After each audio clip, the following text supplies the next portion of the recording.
मसला यह है कि अगर हल्के होते भी तो इन्होंने कौन सा जाके बता सकते हैं कि हमने किसको वोट दिया और किसको नहीं दिया।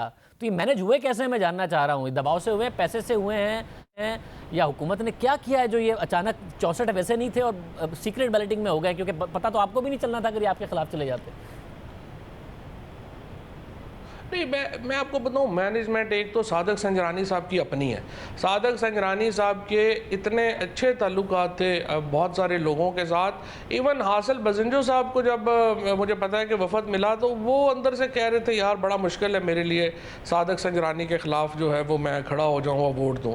इस किस्म के उनके ताल्लुकात हैं लोगों से, और उन्होंने बड़ा लोगों को, सेनेटर्स को अपने साथ चलाया है, अपने साथ रखा है। उनका अपना फैक्टर जो है वो बड़ा एक जो है वो मेजर फैक्टर है। उसके अलावा जिस तरह से मैंने आपको बताया कि पीपल्स पार्टी से और PMLN से लोग जो हैं वो जैसे टूटी हुई जंजीर से चीज़ें निकलती हैं, मोरे निकलते हैं, वैसे निकल रहे हैं। कोई इसमें ये तभी भी जो बातें आपने सुनी हैं सारी बिलावल साहब की या बाकी लीडरशिप की जो है वो गुस्से की बातें हैं। भाई गुस्सों से तो नहीं मामला हल होते ना। ये तो एक सियासत है, एक अकल की लड़ाई है, एक अपनी आपकी हिकमत की लड़ाई है।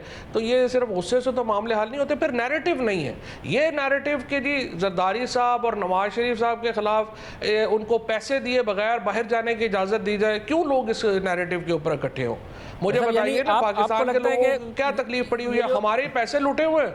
ये जो कह रहे हैं कि फिर अब बहुत अग्रेसिव होके और अब और ज़्यादा टफ टाइम हुकूमत को देंगे, आप कह रहे हैं हुकूमत को कोई ख़तरा नहीं महसूस कर रही है, ये काम नहीं कर सके तो आगे भी आपको लगता है कि हुकूमत को कोई टफ टाइम नहीं दे सकते ये लोग? देखिए, जो अगर आप मैं इस वक्त मिनिस्टर से ज़्यादा जो है वो एक पॉलिटिकल एनालिस्ट के तौर पे ऊपर मेरा जो एनालिसिस है ना, इस वक्त जो सबसे इनकी नैरेटिव की खामी है वो ये है कि वो गुस्से पर मबनी है। गुस्से पर मबनी नैरेटिव जो है वो कहीं पे नहीं जाता। मुझे आप सिर्फ एक आम आदमी की हैसियत से मुझे कोई दिलचस्पी नहीं है कि जरदारी और नवाज शरीफ जेल से निकले या जेल में हो या सजा हो। मेरी दिलचस्पी है पैसे दें हमारे लिए जो लूट के ले गए। इतना स्ट्रॉन्ग नैरेटिव है। उनके खिलाफ जो केसेस हैं सारे के सारे वो डॉक्यूमेंट्स के ऊपर मबनी है। उनके पैसे जो पड़े हुए हैं वो सबको पता है। सो बात यह है कि इसके ऊपर लोग इकट्ठे नहीं होते, लोग अपने मसलों पर इकट्ठे होते हैं। इमरान खान का साथ जब लोग इकट्ठे हुए थे, इमरान खान अपनी ज़ात की तो बात नहीं कर रहे थे, PTI अपनी ज़ात की तो बात नहीं कर रही थी। इमरान खान तो लोगों की बात कर रहे थे। जब लोगों की आप बात करते हैं तो लोग जुड़ते हैं ना। ये क्या बात हुई कि नवाज शरीफ और जरदारी को बाहर निकालने के लिए लोग जो है अपनी जानें दे दें? इतने बड़े वो कोई नेल्सन मंडेला या गांधी या ये लीडर तो वो नहीं है। ज़ाहिर है ये भी दो तरफा एक नैरेटिव है। आप लोग ये कहते हैं कि ये उनको बचाने के लिए निकले हैं, वो कहते हैं हम आवाम के लिए निकलना चाहते हैं। जब मुस्तफ़ा नवाज़ खोखर साहब भी कह रहे थे तो और कह रहे थे महंगाई है, ये सारे के सारे मसाइल हैं, तो आपको ये डर नहीं है कि अगर वो आवाम के मसाइल और सबको बुनियाद बना के भी सड़कों पर निकलते हैं, अक्टूबर में आने की बात करते हैं, तो हुकूमत इस वक्त कोई ख़तरा महसूस नहीं कर रही है इस आज जो मरहला तय हुआ है उसके बाद? देखिए, अवाम को बुनियाद जब आप बना के निकलते हैं ना, मिसाल के तौर के ऊपर बिलावल भुट्टो हुकूमत पे किस मुंह से तनकीद करेंगे? वो 10 साल से 15 साल से तो वो लगातार सिंध में जो है वो हुकूमत कर रहे हैं, और अभी कराची में बारिश हुई है, सारा कराची डूब गया है। आप किस मुंह से दूसरों को जो है वो तनकीद का निशाना बनाएंगे? जो सिंध का अपना जो इस वक्त इकॉनमी का जो हाल है, जो सिंध की सेहत का हाल है, हेल्थ, वो लोगों को नज़र नहीं आ रहा।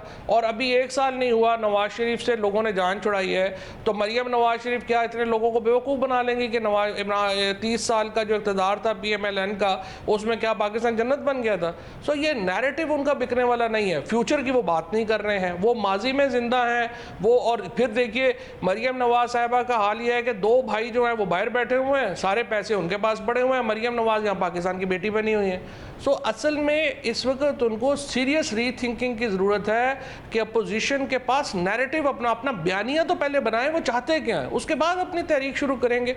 और असल में PMLN और पीपल्स पार्टी का बिल्कुल जिस तरीके से वो डिमिनिश हो रहे हैं, ये फ्रेंकली अच्छा नहीं है। पॉलिटिकल पार्टी ज़रूरत होती है, वो रहती है। सो पीपल्स पार्टी और नून लीग को चाहिए कि अपनी लीडरशिप को तब्दील करने का सोचे, नया खून लाने की बात करे, नया नैरेटिव लाने की बात करे। बहुत शुक्रिया फवाद चौधरी साहब हमारे साथ मौजूद थे।